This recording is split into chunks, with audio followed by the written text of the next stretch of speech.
Hello, everyone. Good evening. Happy Monday night to you all. It's a post-football weekend. It's a Monday evening, which means we're recording the On the Ball podcast live for you right here, right now.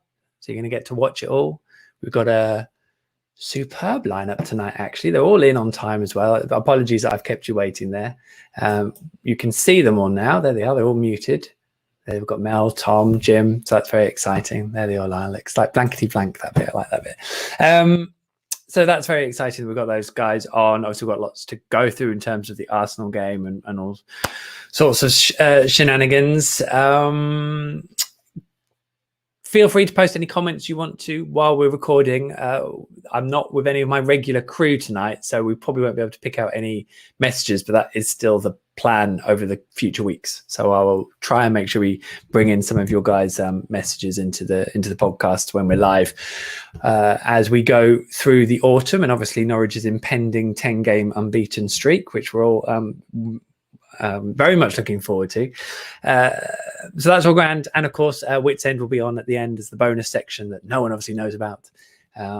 Think of some things if you want to come up for that. I think we were trying to do halftime entertainment the other week, so it'd be interesting what they bring forward for the Watford game. And just to let you know, I didn't manage to get a green room, the return done during the international break. So let's do that in October if I can't manage it in a week before. Obviously, we've got the Liverpool game, haven't we, next week? So that's all grand. But I think enough of the waffle from me. The guys are waiting to crack on. So if we're all good, which I'm sure we absolutely are, I reckon we crack on with tonight's podcast. So let's do it, shall we? Hurrah. Away we go. I'm a bit rusty, but that's all right. Tom believes in me. He told me that twice before we came on air. So I'll take that very much. Okay, here we go.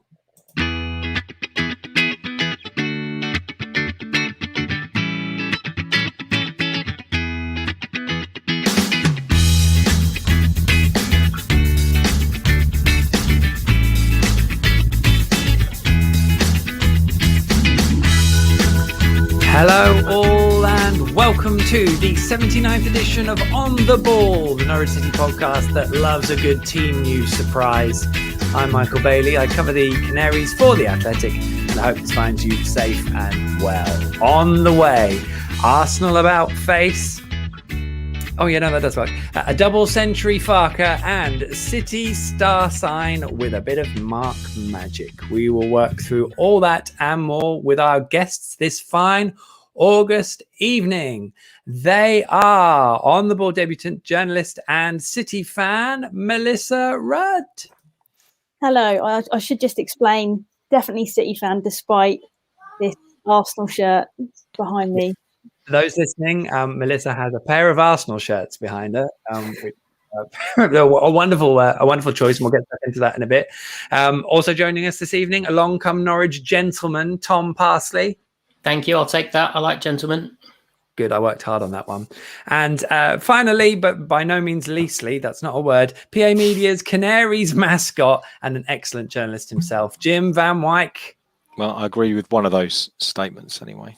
Good evening, everyone. I'll leave the listeners to work out which one by the end of the show. It's a fair play, Jim. Thank you so much for joining us, guys. It is an absolute pleasure. So, Melissa, Mel, first of all, why have you got a pair of Arsenal shirts behind you, and did you not think about bringing them down before you went live? Well, my husband's an Arsenal fan, so this is his office. I've been lucky enough that I haven't had to work from home. He has. So I said, well, everything Arsenal can go in one room. So I've got 2 signed Norwich shirts in the hallway and one in the dining room, but there's 2 in here. That what can I do? What can you do? I can't take them down. Are home relations okay since the weekend? All right. No, they're fine. There was when we lost them in 2013, that real controversial under Chris Hughton when we were 1-0 up until about the 85th minute, and then they scored 3, controversial penalty. Then there was friction. Let's just say that. Yeah, it wasn't a happy home for a while. We can imagine. Well, yeah, I mean, I suppose there was less controversy this time around, but we will get stuck into that. I've enjoyed quashing the controversy this time around. Tom, good evening to you. How are you? Hello, mate. Very, very good. Thank you. All ready to talk some excellent bottom of the table, Norwich. You're the old hand tonight, really. I think you've been on as much as anyone. If there's an incarnation of Michael Bailey's media career, I want to have a part of it. I'll follow you wherever you go. Bless you. Well, I'm taking that as a compliment, most definitely. Jim, you are wearing a Norwich City Arsenal half and half scarf. Well, I said I would never ever purchase half and half scarves, and I'm not a big fan of them myself. But my son, when he growing up in Essex, he's a little bit of a gooner. Try and get out of him as best you can. But so that's not going to help, Jim. No, half so and half scarf's not going to help. No, so he's down at the game at the weekend. So this is his half and half scarf, which I suppose I let him get away with. It's my fault for bringing him a Gunnosaurus home once, wasn't it, when he was like 2, and going like, "Oh, it's Gunnosaurus, brilliant." So, yeah. We should point out at this point. I mean, you spent a long time covering Arsenal. For PA. So you've had a bit from of an when they spot. moved. I was probably to blame for the Barron years, because as soon as they moved from Highbury, and I started covering them full time, then they didn't win very much. But no, some great times, great club, great people, and the great man no longer there. Wow. So, vision for World Cup every 2 years, which I'm sure he would have definitely signed up for when he was Arsenal manager. We're not addressing that one tonight. I think that's also quite enough Arsenal talk. I think we've been far too nice to them already, so we're gonna motor on through. Thank you all for joining us. Hope you're all good out there as you watch and listen away. Shall we crack on with this week's headline act?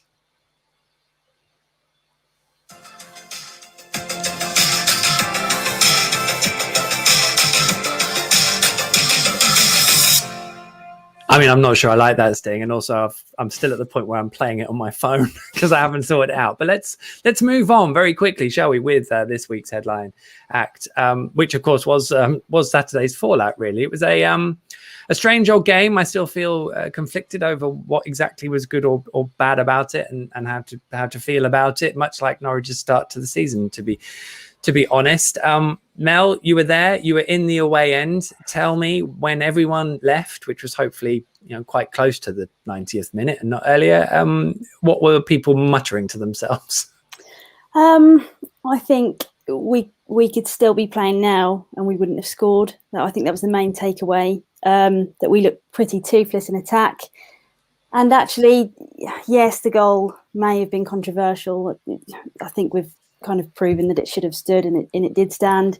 Yes, we only lost 1-0, but actually I thought we were outfought for a lot of the game, which is unforgivable, really. A lot of second balls we didn't win, especially second half, and that was the most disappointing thing. So you don't mind being outplayed, but I did feel that we were outbattled, outfought in every department, really, which was the most disappointing thing of the day. It struck me, Tom, when Todd Cantwell came on in the second half quite early, that he was sort of sprinting out to meet opposition players, and actually it struck me that hadn't happened actually that much. I was sort of praising Todd for seeing him do it, and then I was like, oh, hang on though, I shouldn't really be noticing that one player has suddenly started literally going out to meet and address an Arsenal player. Yeah, and not laying a glove on the opposition has been a bit of an on-off theme for first 4 games. Obviously, I think it was the first game where didn't Liverpool commit either the same or more fouls than us, and it's one of those situations where you think, well, the very least we can do, as Mel says, is we can get in amongst them and be difficult to play against and unpleasant to play against. And we've always had this issue, particularly in the top flight, of being nice Norwich and being an easy place to go to, and being nice people to come and visit when we go away. And with Webber talking about sending us to war with a gun or a tank this time or whatever, if it's a tank made of eggshells, we've bought players, we've spent some money. I don't see the victory, I don't see the anger, I don't see the spite, I don't see the physicality. We don't seem to have improved in that part of the important part of the Premier League, the physical nature. We might have got faster, which is one of the things we were lacking last time. Don't think we've got stronger, and obviously we've got a couple of lads to see hopefully Saturday, which might show us that we have bought some muscle. Although I did see one of them on international duty, and I'm not sure. I mean, Jim, Arsenal are probably one of those sides where you've come up against and and you'd feel, oh, let's get in amongst them, which is probably quite a cliche. So that is maybe one element that's slightly annoying, because you feel like that is a place where Norwich could actually benefit from doing that more anyway. I really don't want to see I don't want to see Norwich get bullied at Burnley, but also I think Arsenal at Burnley next. I really don't want to just see them get bullied to a 2-0 defeat, because that would be really depressing. But also sort of reflecting on the game afterwards, although Arsenal were pretty good in that second half, I felt the moment when Arteta kind of changed formation slightly and brought on different personnel, there wasn't much of a reaction to that. I know that Daniel did make a few changes, but in terms of that managing and tactical nuance in a Premier League game that a lot of those coaches can manage, that's probably one of the things I do really want to see from Daniel Farke this season. And I'm not sure. I was then thinking retrospectively whether that was one of the elements that lost Norwich the game. Yeah, I mean, I think when the team sheet came out, didn't it, and we looked at it, it was just a little bit puzzling for me, I think. But he'd almost preempted it when we on the Zoom call with him on Friday and talking about it, and saying, well, you're not just going to throw these guys straight in because they look oven ready for the Premier League, and it's we've got to give them a little bit of time and things. And would our defence have looked any different with Gibson and Kabak in there? Maybe instead of Hanley, and Billy Gilmore had a lot of time on the international break as well, didn't he? And he's someone who brings something different to the side. But yeah, I think I agree. I mean, if Arsenal were probably there to be got at. Certainly, the mood going into the game was, this could potentially be the nail in Mikel Arteta's coffin, couldn't it? If Norwich did get a result, and there just wasn't quite enough impetus, I don't think, through the whole game. That said, though, had that Kenny McLean chance gone in early on, is that the difference? Is it just small margins and Norwich don't take them, where other teams end up taking them? And at the end of the day, Arsenal fans were singing, we are staying up after they've beaten Norwich with a really, really scrappy goal, which was probably offside unless you watched it on super slow in the VAR room. I mean, it definitely wasn't. If anyone listening or watching this still feels that it should have been given offside, there was nothing wrong with it. No, the rules. You may want the rules changed, but the rules as they are state that it was right that it stood. Even the handball from Saka in the build-up is probably a bit of a stretch, although maybe at Old Trafford that gets given. I don't know, but so that was one point. I mean, Pepe was pretty lucky with the fact that he did manage to have a ricochet that went straight across the 6-yard box, because he didn't know a lot about it, and I think that probably settles all of those things. But do we each have a positive that we can take from the game? I want to throw up a biggest positive and a biggest negative if I can, because we can get sort of maybe stuck in themes a little bit. But Mel, do you want to give us you can choose positive or negative? I'll try and give a positive, and I think that was that Brandon Williams played really well. I thought he was our best player by a mile, actually. We spoke about being out-fought and out-battled. I think he was probably the only player in a yellow shirt that didn't kind of shy away, and that did I don't want to say give everything, but he played really well. I thought we looked comfortable on the ball as well. After Leicester, where he kind of made a mistake for the goal, I think it's really important that he got a good performance under his belt, and he really did. And if he was unlucky to not get anything from the game, because I think he was definitely the standout player for me. You do almost have to remind yourself that he's playing on the left when he probably considers himself a right back. It's because it's not an obvious a shortfall in his game, I would suggest. Tom, you get a choice, positive or negative?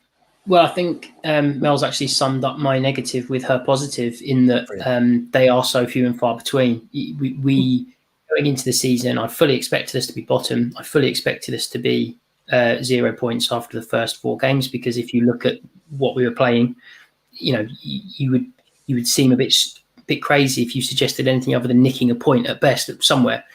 So it's not so much the fact we are where we are. The biggest negative for me is that you can count on half of one hand maybe how many positives there actually are. What you wanted to see by now is a narrower margin of victory. And okay, Saturday was a narrower scoreline, but what was it? 30 shots is the most shots Arsenal have had since 2018 or something ridiculous. You know, that's not that. Yes, it was a narrow. There was a few people who went to Emirates. I wasn't at the Emirates on Saturday, who said, you know, 1-0 really flattered us. Krul had to pull out 2 or 3 fantastic saves.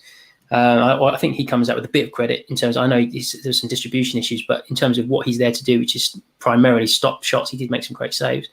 That for me is the worry. You would have wanted Rashica to look up and running by now, and I thought he did in patches in the Leicester game. And international breaks have come at a really good time for Daniel a lot of times, and I think you wrote recently, Michael, about how his win percentage is insane before the first one and then suddenly jumps up after the first one. This one really feels like we needed it to come after the Arsenal game.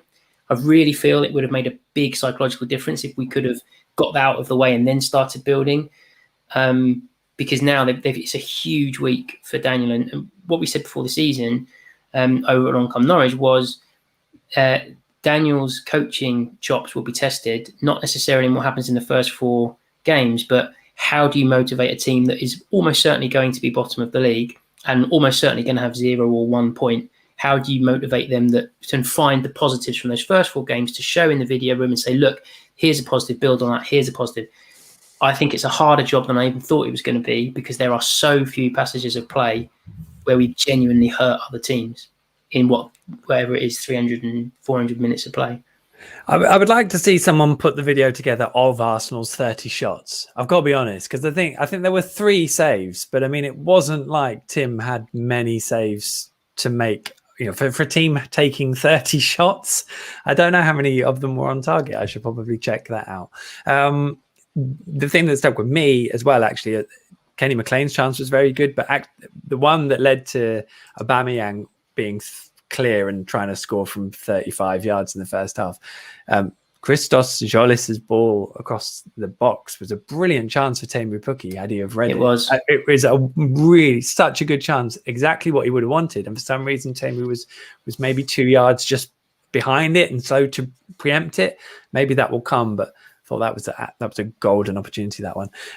Jim, positive or negative? You get to choose. I could rant on about the negatives, but you know, I'm going to put my green and yellow half on, and let's try and take some positives, and let's try and take a reality check and look at our Premier League opening fixtures, who you're playing. I mean, in all honesty, how many points did we expect from that? As Tom said, possibly 1. I think the performance against Liverpool was understandable. Manchester City are going to do that. Are going to do that to anybody.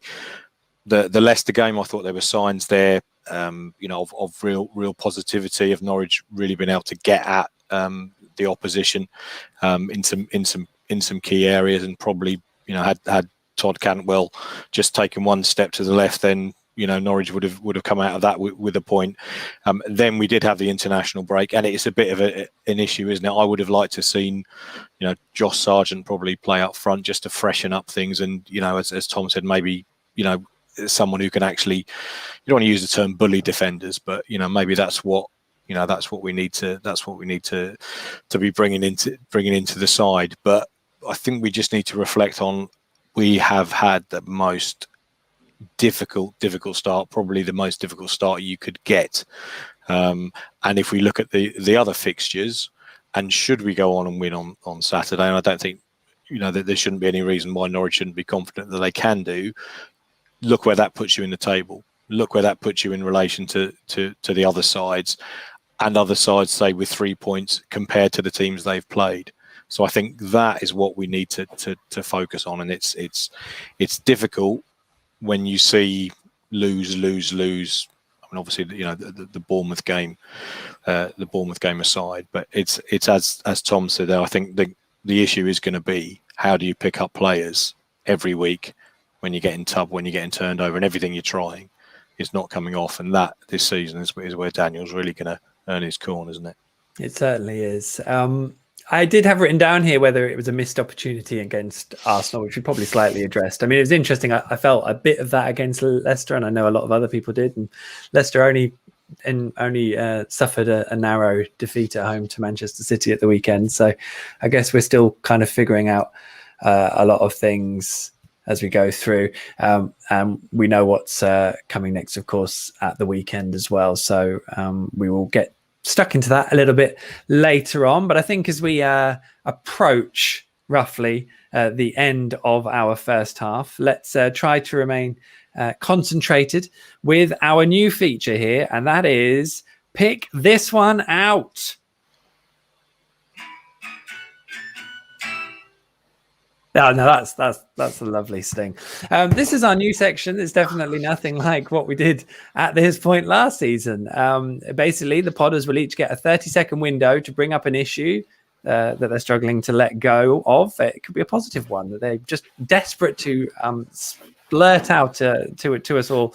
If the buzzer goes, though, that is the end of the 30 seconds, and it will be time to move on. So I hope that all makes sense to everyone. Anyone want to go first? Okay, Tom, you all spoke too late. So Tom, I'm going to nominate you to go first. You've got 30 seconds and you can start now. I would love us to have a player or a couple of players who are able to create space in a way that I saw from the highlights of the Premier League this weekend. Not even the big names of some of the other teams in the league, like Traore at Villa. A couple of highlights where he decided to take it on himself. He wasn't even the starter. He came on as a sub in that game at the Bridge. And go a couple of step overs, and suddenly he's got space to carve out a shot. We don't seem to have that player in our 11. Oh, no, I suppose. Well, maybe Christos, Jolis, when we get going, maybe. Let's see it. Maybe let's see it. I thought he did well on Saturday, given it was his Premier League debut. Must admit. Jim, do you want to go next? Yeah. Good. Away you go. Yes. Well, it's just something you keep hearing over and over again, isn't it? Where people say, "Oh, Norwich are definitely going to get relegated." Look, they've started off the season, no points. When they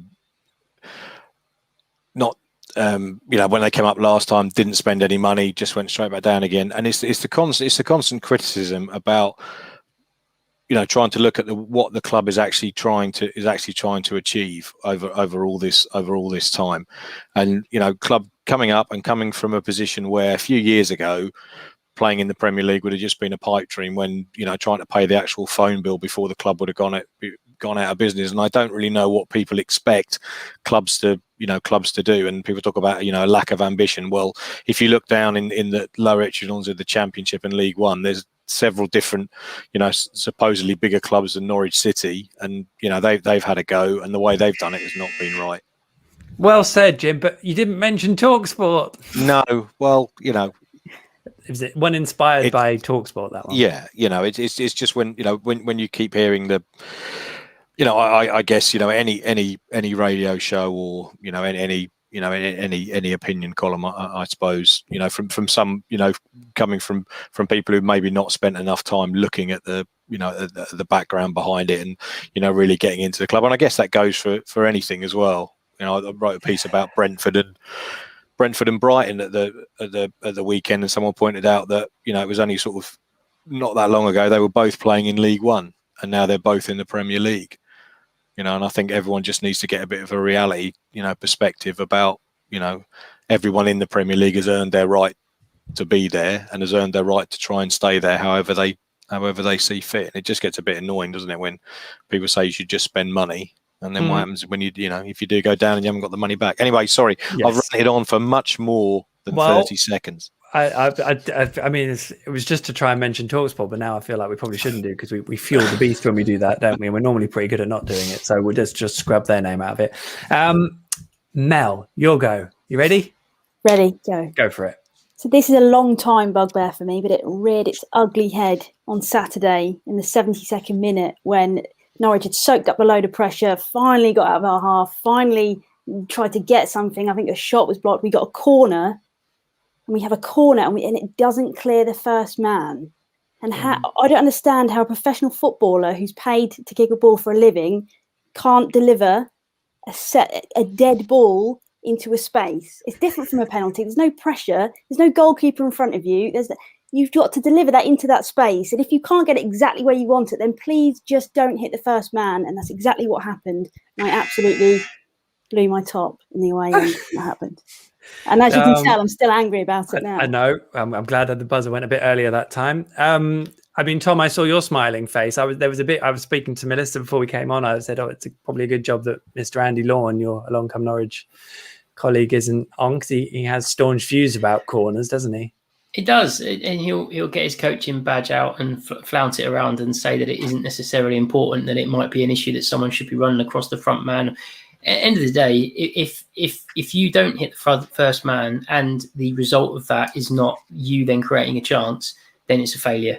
The outcome of a corner is to create a goal scoring opportunity. So whether or not your idea is to play it to the front man and someone runs in front of it, and then the only thing they can do is head it not very far away, so that you have someone positioned to pick it up and sweep it back in the box. If that happens, then brilliant. Well done for thinking of that, Mr. Farker. But I completely agree with you, Mel. It's utterly bonkers when on a Sunday, at Eaton Park or whatever, the majority of fat lads can swoop one in, and most of them go into the mixer.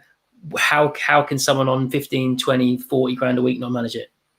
It's all that, isn't it? When they stand up and they go, what does that mean? Yeah. That means just I'm going to kick it straight at the first man. Yeah. Isn't it? No, you're right. It's so frustrating, isn't it? I love it. Yeah. The only thing I wanted to mention myself was that Norwich fans at Carrow Road, I want you to be better than Arsenal fans on Saturday, because they were, to be fair, it was as loud as I've heard it there, which isn't saying much for the Emirates, I have to say. Sorry to your husband, Mel. But it's not always the noisiest place. But they were on it. They were like, yes, we're going to get behind the lads today, and they did that for about 20 minutes. Then they kind of got a bit bored, and then kind of left it to the team to maybe to sort the rest out. But there was at least that. Sorry, Mel. That's what I was going to say. Do you know what really helped? And that was Palace beating Tottenham 3-0 in the early fixture. Because I happened to be in a pub that was 97% Arsenal fans. And, the noise they made in that pub every time when it went against Tottenham, and the Vieira songs were, loud. And that, I think that really did help with that early atmosphere. Like you say, it faded away a bit, but that definitely helped them, I think.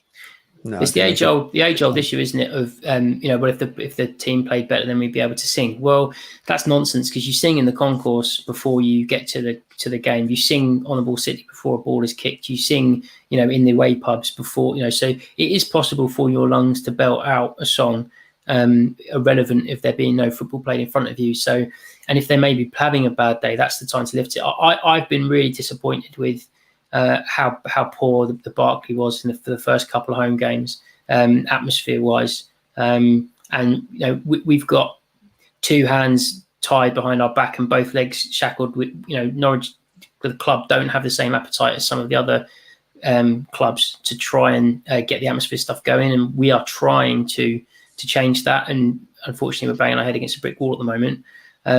So what we're going to try and do is get people to have a coordination of colour, a bit like we did with Wigan away, where obviously we couldn't take our flags and our banners and our surfers, but to just appeal to everyone to bring their yellow scarves, and maybe just cut off the other half of yours, Jim.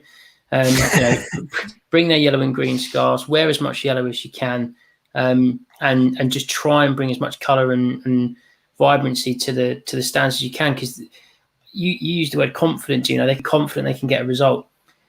If they go into that game confident, then Farker and his mates have done an incredible job, because if you lose 4 on the bounce and know that the club has lost 13, 14 on the bounce in league, if you can get a team of 11 or 15 or 17 or whatever into a game going in confident against a team who have already scored and got picked up a win, then fantastic. And I hope they manage it, but they are going to need us on Saturday. So if it's sticky and a bit iffy in the first half an hour, or if we're 1-0 down or whatever, it cannot be a sit on your hands day. You've got to open your mouth and shout and scream and get behind the boys on Saturday.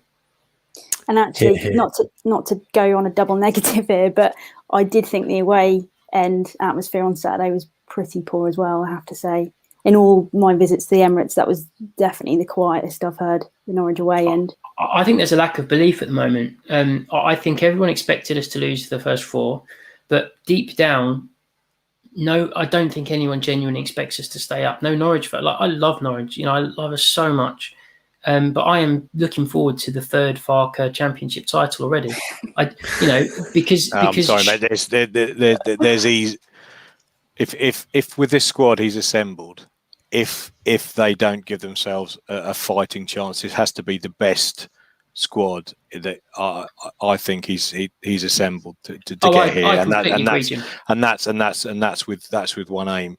And there are if the target cannot be that you should get over 3 teams, and I think you're going to find as the season goes on, there's going to be a lot of, I want to use average teams or whatever, who Norwich should be able to go up against. And I just think with this start, with the teams that we've had, did people honestly really?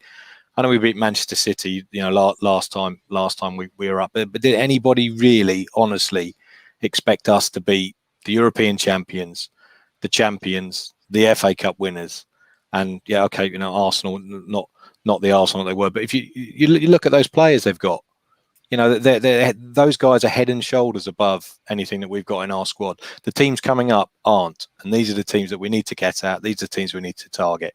But I think you are right, Tom. If things don't go right on Saturday, then questions have to be asked, because I think people will stomach losing 5-0 to Manchester City, being turned over 3-0 at home by Watford.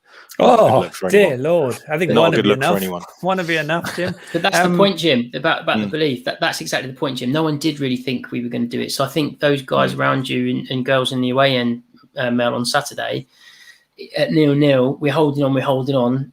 They're maybe just not necessarily believing that we're holding on, and didn't think maybe we can help it.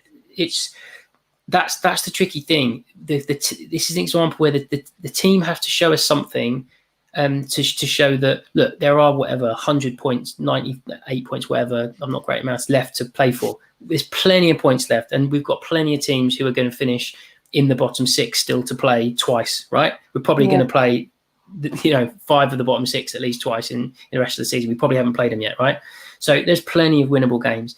The point is whether or not over the course of that 38 games, we're going to have enough to finish 4th bottom or better.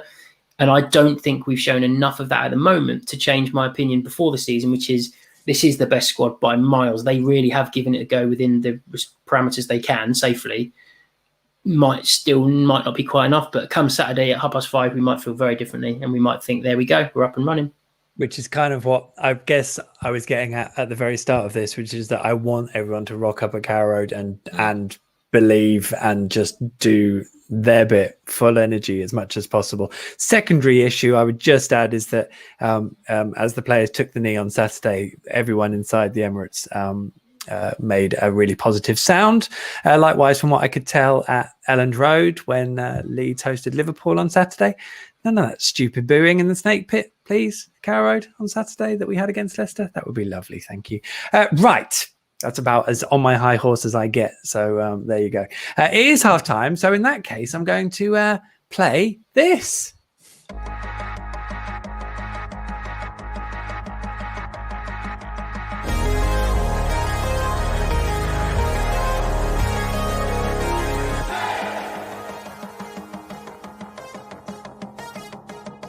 I like this music. It is, as always, the second half, which begins with Centrefold. Now, I did write a piece during the international break, which was on memorable debuts. That was for The Athletic and part of a wide-ranging series from a lot of my colleagues as well on memorable debuts, based on the fact that lots of teams have made signings over the transfer window, of course, which closed just at the very start of the international break. I'm getting my days muddled up now. Can't remember. Yeah, it was, wasn't it? It was after that weekend. So, we are now primed for debuts. And so why not remember some memorable ones? That was with the expectation that maybe we would see one of Mateus Norman or Ozan Kabak at the Emirates, but it didn't happen, which is fine because it means we've got their debuts to look forward to. But yeah, the piece on the Athletic is on Mark Libra and his 19-second introduction against Manchester City, a goal I remember very fondly. That was in 2001-2. A remarkable goal. It's all broken down on the Athletic. I had quite a list to work with, but Mark was the one I went for. Any of you guys have a favourite debut that comes to mind? Tom, you're laughing. I can only remember bad ones. But they can be favourites. But yeah, I remember a lot of the debuts under Roda, a lot of the loan debuts. I just remember that kind of season and a bit. I remember Karoma away I was at the Rico, Coventry away. I think it was first game of the season, and he came on as sub. And one of my better premonitions turning to Ollie, who I was there with, sort of saying after 10 minutes, I'm not sure he's going to have a long Norwich career. It just really looked like he didn't know what sport everyone else was playing. And likewise, I know someone who's become a bit of a cult hero with some of my friends, Alan Gow. I remember being thoroughly unimpressed with Alan Gow when he first made his debut. He was a great interviewee. Not when he ever did a press conference. It was literally like. When was he put up? Was everyone else on holiday? Yeah, it must have been. Well, I think it was in the time when they used to put a player up as well as the manager ahead of each game. Yeah, but why him? Well, I think because he was a new signing. But he wasn't having a big impact, was he? It was like, oh, I've arrived. Hello, Alan. Nice to meet you. And every answer to the question was like, why have you asked me that? That's a stupid question, just in slightly different words, basically, or tone.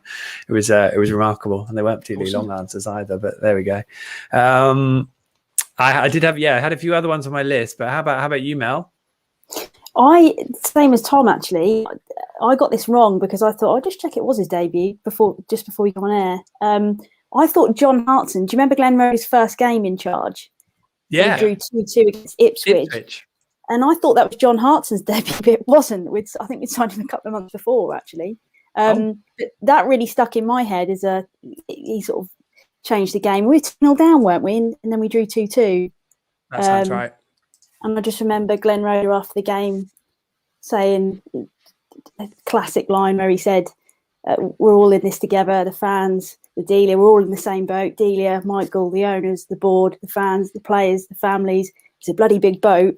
And I was like, oh, that was really funny at the time. And we were like, yes, come on, Glenn, come on. And well, we know how it ended. But yeah, so not John Hartson because that wasn't his debut. But yeah, so I was thinking, did Max Aarons make his debut at Portman Road? Have I got that one right? No, because his league debut. He came on, didn't he? He played in the cup game against Stevenage. The week that was his league before. debut then. When somebody got injured, didn't they? And he had to come on at Portman Road. That might have been Stevenage because then he played against Cardiff in the next round. Yeah, so that would be right. Yeah, he was brilliant that day. Absolutely brilliant. And then just stayed in the team, didn't he? After that. Yeah, indeed. Yeah, I made that mistake in a piece. Someone had to correct me on that one. Jim? Well, I mean, we got, memorable ones for the maybe for the wrong reason, but I'm sure we all remember Michael Theoklitos, was it? Theoklitos, or just Theo these days. Theo. Poor chap, wasn't it? Yeah. Well, that was Holt as well, wasn't it? That was Holt's debut as well, right? There were a lot of debuts that day. He came on. Did he not come on as a sub though, Holt, in that game? No, he started. He started. Did he? Yeah, I'm sure he did. He was captain. No, he was. Yeah. No, he was. Yeah, with definitely. Tudor Jones. Yeah. Owen Tudor Jones, Matt Gill, Johnny Oxemabor, Michael Nelson. Yeah, I'm sorry. I'm just looking at the soccer-based list as well. But yeah, a memorable debut as well. Obviously, is I think one you highlighted as well. Mike was Mark Robbins at Highbury, the old Arsenal theme, wasn't it? The first one of the weight of the Highbury wall, wasn't it? It was silenced. Tony Adams very uncomfortable with the old back pass rule, wasn't it? That was the one I was going to write because I loved the narrative, but it was a little bit old school Premier League. So we've got to be a bit new kids on the block more, sadly. But that was a wonderful moment. Leon McKenzie was obviously quite high on my list. Ricky Van Wolfswinkel and his wonderful header. Why not? Hey, so many Naismith memorable as well. debuts. Naismith. I know we lost against Liverpool, but he Yeah, he was scored that great. brilliant goal, and we He all did. thought he is the man that we've been missing. He is going to save our season. And again, Wolfswinkel. I remember that. Oh. He said he was going to play for Holland at the World Cup, and we all believed him, wasn't it? Brilliant. But the thing is, on that, Mel, that goes back to what we were saying before. Naismith is exactly not him, the person now, but that's exactly what we're missing now. That type of player. That is one of the signings. Maybe this is a different piece for another time, Michael, for you. But that is probably, you have this for free. That is probably one of the signings that made the most logical sense with the worst outcome in terms of he's angry, he's a competitor, he's been there, seen it, done it. He scored so many goals at that level. He's completely different to what we had, yet for whatever reason wasn't given the opportunity. I'm more on his side of the camp than Norwich. I think he was unfairly treated rather than, it's his fault. But the point is, for whatever reason, didn't work out. Never should have let him go. No, just the type of player Norwich needed, wasn't it? And that's what used to tell me, exactly the same thing. Maybe this side is missing now. Or are we? Is Josh Sargent the answer? We'll find out on Saturday. We'll find out next week. Yes, I should probably throw in a plug here that I spoke to Stephen Naismith during lockdown. There's a lovely interview with him when I did ask him about his debut against Liverpool. So that's all there on The Athletic. Give it a read because it was joyous. I'm a big Stephen Naismith fan, but Same here. We can take on board what we actually watched on the pitch too at the same time. So just on Mark Libra, it was a lovely little piece to put together because it's quite, I enjoyed that era of watching Norwich. So and he was a player I always wanted to see more of, but I think he was quite mercurial and maybe couldn't produce consistently would be one way of putting it.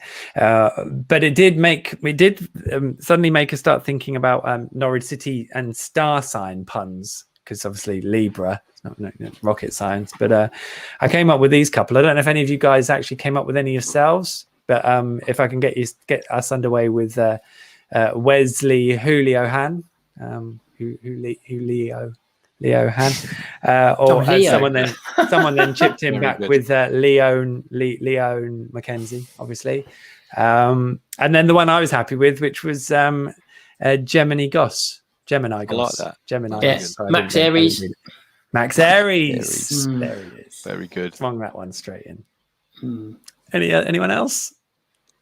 No. Stony silence, probably best. But if anyone out there listening or watching, whatever, has a Norwich City star sign pun, well, good luck to you. But you can feel free to tell us about it as well, because I'm always love stuff like that. Right. In that case, I think we can now move on to a little look ahead, shall we? With a bit of John Motson, he says, as he just readies his final sting of the evening.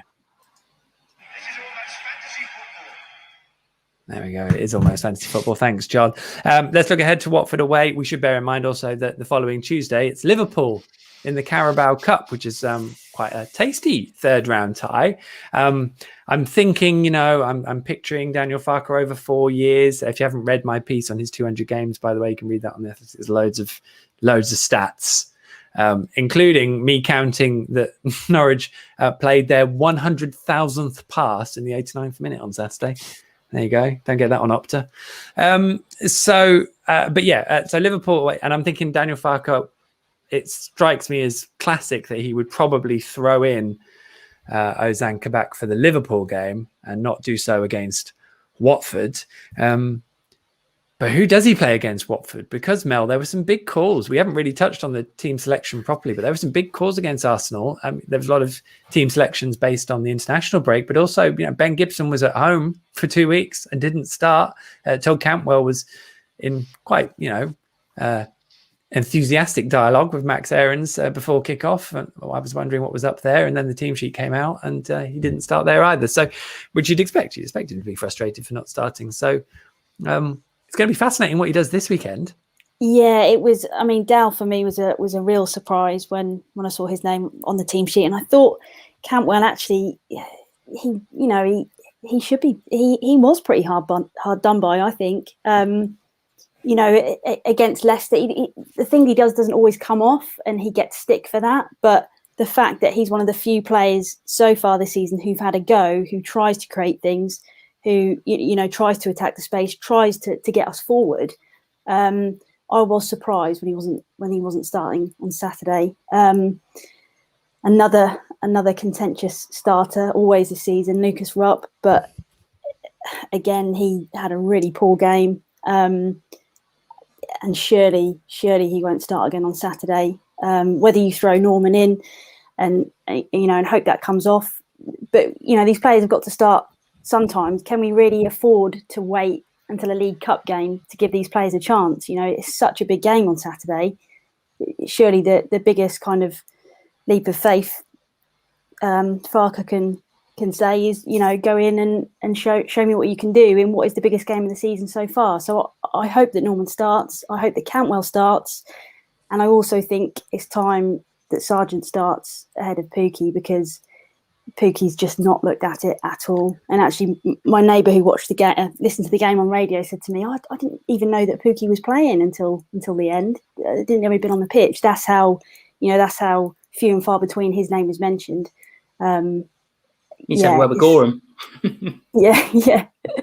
But he wasn't. He's just there's something not right there. I don't think he can cut it at this level. I love the man. I love Pukki. He's been a fantastic signing for Norwich, a fantastic player. But there's just that edge that he had it 2 years ago in the first 6 or 7 games, as we know. I think that injury that he got at Leicester, for me, he never looked quite the same after that toe injury. I think he only missed an FA Cup game, and then he was back in for the league games. He didn't get an awful lot of time off, and he's not quite looked at it since. He's just not got that edge that I think we need. Whether Sargent has, I don't know, but I've liked what I've seen of him so far, and I'd like to see him get a chance on Saturday from the start.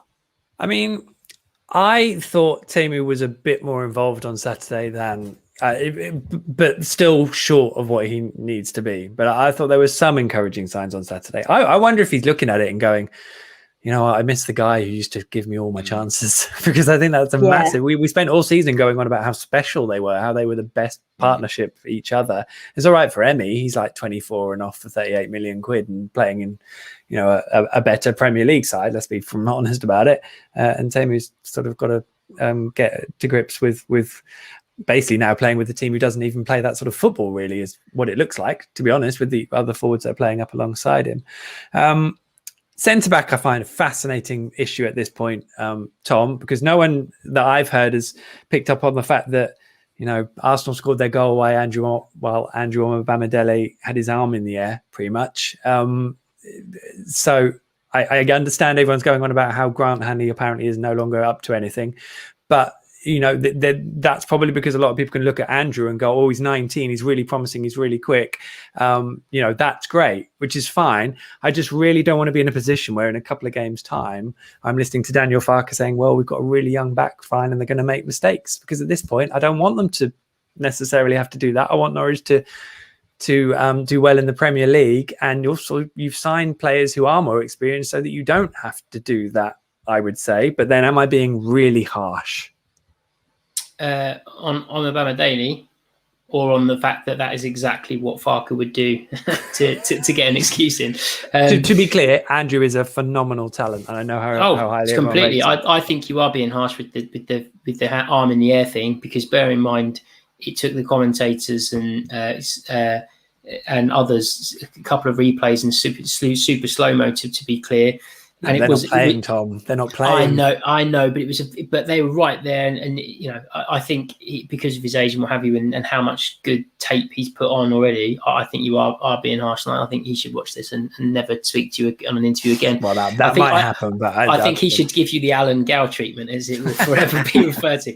But no, I think Hanley was the reason Liverpool game didn't get more out of hand. I mean, he kept us in the game. He was superb, the way he read things and how quick he is over the first 2 or 3 yards. I still think is underrated by most Norwich fans. Gibson, I thought of the two of them, had the least reason to complain about being dropped. Although, again, you made a great point. He was at home for 2 weeks. He wasn't tired. So why couldn't he have started? And it would have given us a bit of consistency. Although it's 0-0 at half time, wasn't it? So that they'd seen it out. I don't think the issue is at centre-back. I think it will be a bit of a centre-back by committee this season. I think that is the grown-up Premier League way of doing it. We need to have 3 or 4 centre backs that can come in, slide in and out as you get knocks and niggles and what have you. And I would like to see, all 4 of those, Messers, Kabak, Gibson, Omobamidele and Hannah used in different periods. And we think we might see a back 3 every now and again as well in certain games as to what he's tried in pre-season. But for me, it's the issue about centre back is how exposed they are by the guys in front.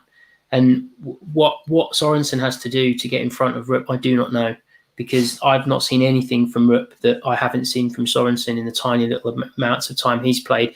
I mean, it'd be different if Rupp was, playing really well and really deserving his place, and you can't possibly take him out of the team, like a Williams, like an Aarons or whatever. But I can't see what Rupp is doing that you wouldn't say to Sorensen.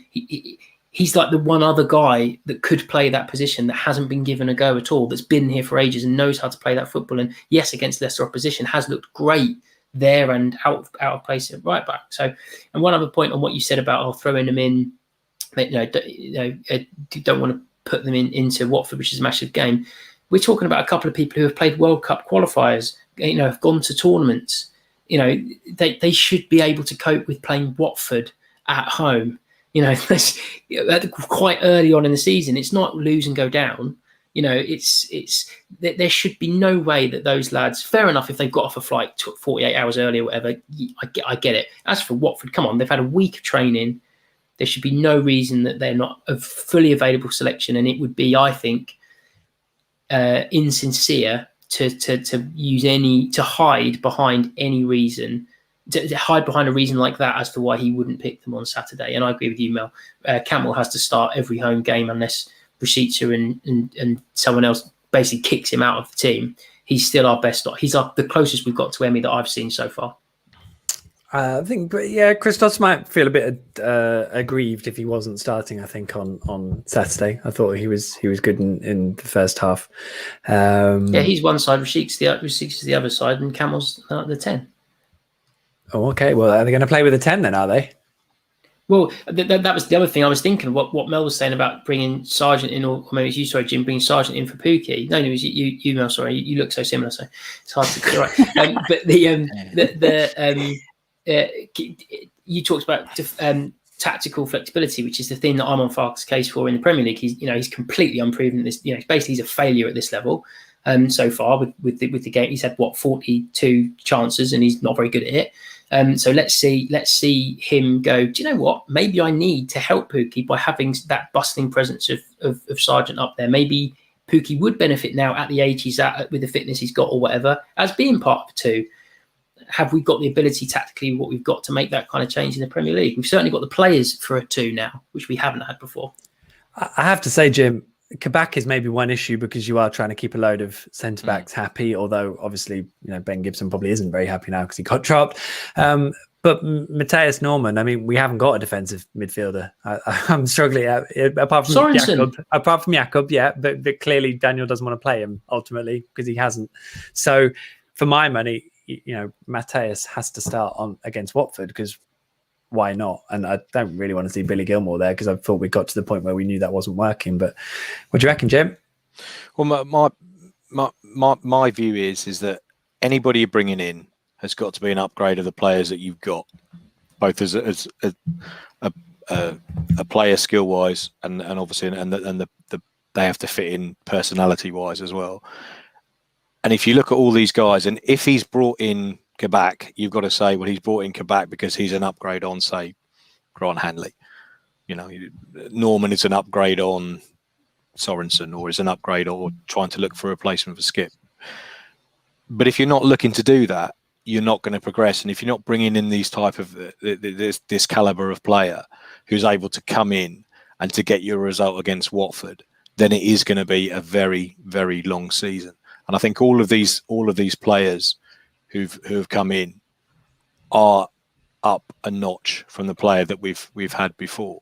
So there's no reason why these guys shouldn't be able to come into the side and shouldn't be able to perform at this level. And I just think Mel's point about the front line. I mean, yes, we know we've lost Bendy and we know we've lost all of those. But I just think we've got to get to a point where, we say, regardless of what anybody has done for the club, it's just got to be now about getting the personnel in the right positions, in the right tactics to get the results. And if that means Timu comes out of the side, Josh Sargent comes in, I think Leesman Lou has fitted in very well. I've been impressed with how I've seen him play. Oh, and that's all he's going to say on the matter. Oh, Jim was in a beautiful point, and he's gone full stuck. He's full stuck, but that's okay. And it was a wonderful point. All I was we'll see if Jim unfreezes. All I was going to ask for was a prediction, which is obviously a horrible question, but whether just someone wants to throw out what they want to see, the one thing they want to see.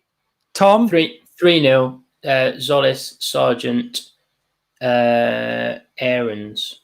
Oh my goodness me! Celebrating his new agency contract with New Era, new goals. Mel, have you got one? Doesn't have to be just something you want to see. If not, don't do that. I was going to say I can't.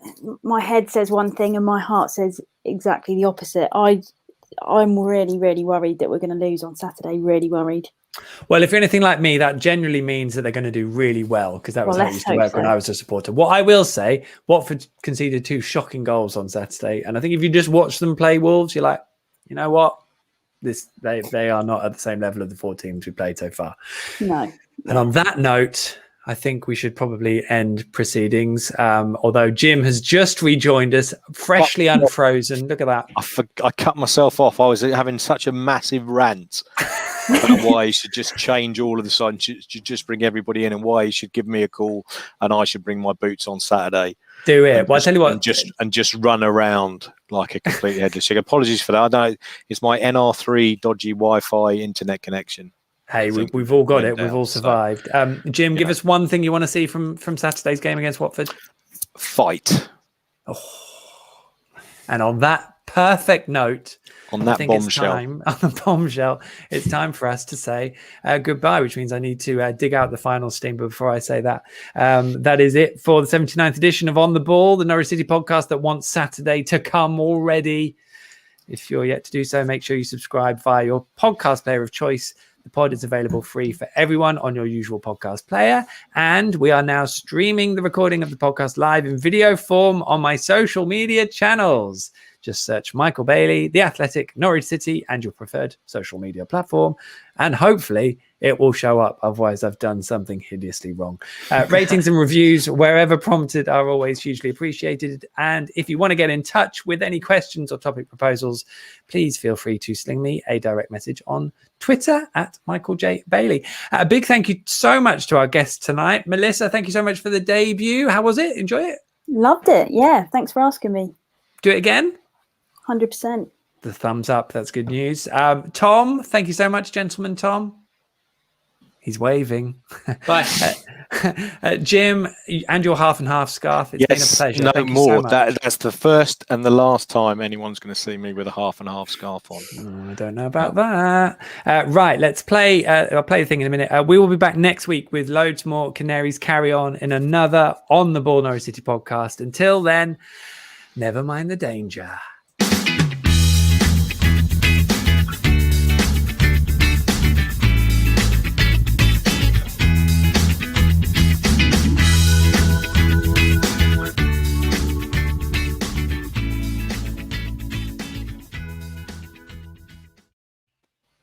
And we're clear. Melissa, Tom, Jim, all you Twitterkers out there, welcome to Wits End. If any of you have stumbled across this for the first time and are wondering what on earth's going on and why the podcast hasn't actually ended, listen to On the Ball podcast number 42, which went live on September the 8th, 2020. It's all explained there, which means this is our 1-year anniversary of Wits End. How about that? That's touched me right there, that has. You can email this bonus part of the podcast directly with an email to Twitterkers, Twitter, KERS @icloud.com, or you can use the hashtag Twitterkers on Twitter. Just don't explain what it refers to because it's a secret club for only those who discover it. It's a good job I didn't go and put my pajamas on, wasn't it? It was, want to see that. to be honest. Thank goodness. No one will want to see that. Jim, I think the last time you were on Wits End was when we set a competition for people to name who your brother was. Oh, that's exciting. It was. And do you know what? Funny you should say that, right? Funny you should say that, because a good friend of mine on Facebook, he dug out some old photos in the loft. I don't know whether you can share my screen or whether I could just message it to you. But okay. WhatsApp it. Some, work. Yeah, I will do. Some photos of me with hair. So let me. Exciting. Yeah, let me do that. So this is fantastic. I suppose we should. I'll send it to you now. At some point, point out that the answer to who Jim's brother was. No one knows it because it was so old. No, it was Wolf from Gladiators, which is obviously. Yeah, I've sent that to you now. That's my. We've got a video of Jim with. I'll try and share this on my camera. That might not come out very well because I'll have to do this, so that might not work. But quite small pictures. Jazzy pictures. One with me with Mr. Fashion You as well. Me with hair on. From their pictures from Gladiators. That was probably 93 or something. Just proof that I did actually once have hair. Oh, I'm going to share that on Twitter. I'll send you the proper one. Yes, please. There you go. So you want me to share it, really, if you're sending me the proper one. No, well, I don't know. It's fully available on Facebook anyway. So Wits End, we won't be a long one tonight. Chris Boxall, I did just want to mention his tweet. He wasn't particularly happy with Milos Reshit's liking an Ipswich Town post, which I suppose under normal circumstances would be understandable, but they had just signed Bersan Selina, who is a fellow Kosovan international. So do we forgive Milot for doing that, or does he need to be explained? You're okay with that, Tom? I'm okay with that. Okay. I mean, it's good to support local sort of Sunday league, isn't it? Mel? Yeah, that's all right. Yeah, okay. That's good. All right. Good. Probably good time to flag up that the Athletic have done a big old piece on Ipswich and how, this is the year they've got to get out of League One, how they pressed the nuclear button on their squad rebuild. They lost 5-2 at home to Bolton, I think, on the Saturday. And they're winless. I mean, they're going to get out this season. They need to start winning some football matches. But I'm quite clearly aware of the fact that I'm a Norwich City correspondent and have no room to throw any stones in my wonderful glass house. Fion's song, which I think I referred to last time we did the podcast, but didn't actually have any handle on what the song was because I couldn't find a post, was for Ozan Kabak, and the fact that obviously the song she wanted people to sing was the Take That classic. Whatever I said, whatever I did, I'm not going to sing it. I didn't mean it. I just want Kabak for good. That's brilliant. For good. I'm going to start that chant on Saturday. Fantastic. Where are you going to be sitting, Jim? Me up in the River End upper community stand corner. Good luck with that, Ben. I was going to say, look forward to hearing that. There's the man singing it on his own. In the family community stand. So it gets a bit lively up there. It gets a bit lively up there. Tetris. Yeah. Ozan Kabak when he plays centre back, at Carrow Road. Much better. They both work. You can. A player can have two songs. I'm waiting for the Billy Gilmore one to 500 miles. He will score 500 goals and he will score 500 more.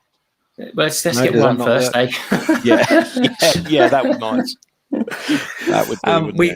This is something I really missed. I spoke about it a lot last season about players and songs and not having them and not really having any fans bothering really to come up with them because no one was going to be singing them. So I quite like this. Omar Bamadeli has one now, doesn't he? That was at the Emirates, wasn't it, Mel? Can you remember that one? I'm sure there was an Omar Bamadeli one. Was there? But there was, but I can't remember how it was going, and I've been desperately trying to remember it. So that's a gap in my knowledge as well.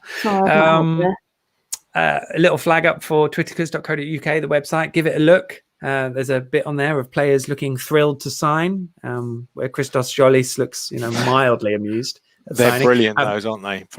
Even from Brandon Williams, I've joined a massive club. I love that. It's a massive Hello, club. Norwich City fans. I love you all. Come and see me play. Yeah. I like those videos. Is that what Brandon Williams sounds like? Sorry, that was my terrible impression of Mr. Norman and Kabak all rolled into one. Very Welsh. Yeah. Yes, and one of my editors did actually poke fun at. I think it was one of the editors. I can't remember who it was now. Poked fun at the picture of Ozan Kabak not looking happy. So, having signed, as if he was going to, hopefully sign for a Champions League club and didn't manage it. So, I politely pointed out that there is a picture of him also smiling for the signing. Do you think he actually really knew where Norwich was when they approached him and said, Norwich, and you want to go play for Norwich? Or be like Janino, where, Middlesbrough. I'll point to where it is on the map. Well, this is the weird thing about Norwich. Is they have to sell it on how close it is. They did have to sell it on how close it was to London over a period of time. So, you see, when they get here, they don't want to leave, do they? Well, That's generally. Well, no, generally. Or they move back. And, Some of them do. We've had a high turnover summer. Yeah. We'd have a great five-a-side of ex-players still living in Norfolk now. Yeah, high turnover summer, but a lot of them would still be here if they wanted to. I think it was us saying goodbye rather than them leaving. I don't think Alan Gow lives on Unfank Road, though. No, I guess not. Bless him. I'd go and see him if he did. But what was I going to say now? I can't really remember what it was, what we were saying before that. But I'm football, just trying to Norwich see City. if I can remember. Oh yeah, isn't it lovely to see Mario Vrancic doing well at Stoke? Yes, I think there's some genuine Mario love for Super Mario. Stoke love for Mario as well. Had a chat with a Stoke fan about that literally at the weekend. And talking about his wand of a left foot. They think there's maybe even more to come from him, even though he's been instrumental in some of their best play. He said. From the Stoke horse's mouth, they are absolutely chuffed with the impact he's having. So, and they're third in the league, are they, after this weekend? They're going really well. They are going well. It's a good signing, that one. Fitted well. The thing about that, if the players you bring in aren't any, don't do better than, those guys, then, you might as well have stuck with those guys, mightn't you? So True. Time to deliver. Probably also time to go, I think, unless anyone's got Kenny other business. No Kenny other. No one to get anything. Relegation odds. Yeah. Apparently, Norwich are 500 to 1 to finish in the top four. Apparently, that's worth a bet. Apparently, I was afraid you were going to say 17th or above, then, Jim. No, I was thinking. No, because I looked at that, and Norwich's odds to stay up. It's not actually that. So for all our pessimism, the bookmakers, who rarely get things wrong, apart from when they have Leicester at 5,000 to 1 to win the title, obviously. So the jury's still out, but we shall see after Saturday. And after Saturday, you won't be able to get a bet on at all, will you? Because Norwich will be flying again, up and running. Love it, Jim. That's the positive goal difference as well. Yeah, just a few more to go on that one. Right, in that case, I think we're all done. So it's been an absolute pleasure, guys. Thank you so much. Thank you to everyone for watching and for listening, of course, on the pod. All I'll do is say, Mel, Tom, Jim, thank you so much. If you could say goodbye on 3, that would be wonderful. 1, 2, 3. Goodbye on 3. Goodbye, all. And with that, I'm going to do that. And the pod is done. Well, that was grand, wasn't it? A bit rusty on my own part. Apologies for that, but I think we got there done. Thanks to all of you for watching. Apologies, as I said, we probably have someone along with us just to go through comments and things. That's the plan over the coming weeks, so we'll do that. But I'm just going to mention Kieran Hawes says that the Watford game presumably has 1-1 written all over it, unless you're talking about Everton Burnley, which is also possible. Gaz Freeman, Pookie misses Buendia's razor sharp passes and flicks so much he looks lost. Oh, I don't want to end on that note. Jerry says, at least someone agrees with me on Sorensen, which I presume is a comment based on Tom. So there we go. Thank you all for your messages. We'll make sure we encompass those more over the coming weeks, I promise. But that is us done for the pod record. So I hope you enjoyed taking all that in. I'll be back. We're back on the game on Saturday. I'll get myself together for that. And we'll do the podcast again next Monday at 8 o'clock. I'm not sure who's on, but I'll make sure I plug it before it happens. So, if you want to hear the edited version, it's not much edited in terms of audio, then make sure you subscribe to the podcast via your usual podcast player of choice. Thank you so much for all your time on this fine Monday evening, and I will see you again very soon. In the meantime, take care of yourselves, do all your prep you need, and then enjoy it at Carrow Road on Saturday.